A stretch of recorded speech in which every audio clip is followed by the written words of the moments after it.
Paano kung ang tanging pag-asa ng bayan ay isang batang 12 anyos lang? Sa dilim na gabi, may mga nilalang na nabubuhay sa takot at dugo, pero isang lihim ang nagbigay buhay sa isang bayani. Ako si Takot Kwento, at sa mga kwento ng kababalaghan, isang pangalan ang hindi nila malilimutan, si Kapitan Pinoy. Bago bawian ng buhay si Lolo Andres, may iniwang huling kwento para kay Kiko. Itago mo itong medalyon, Apo.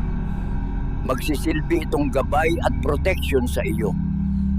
Sa bawat gabi, si Kiko ay tahimik na nakikinig sa mga kwento ng kanyang Lolo Andres. Noong unang panahon, sa isang malayong layon, may isang matapang na binata. At sinabi ng kanyang Lolo Andres na kapag dumating ang panahon, dumating ang dilim at wala ka ng matakbuhan, ay hawakan niya ang medalyon. Mula nang mamatay si Lolo Andres, nagsimula na ang mga kababalaghan sa baryo. May mga humihingal sa dilim at hindi tao ang tulog.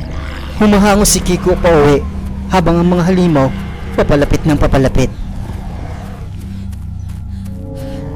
Sa gitna ng dilim, isa-isang pinagsasampahan ng mga aswang ang mga tao.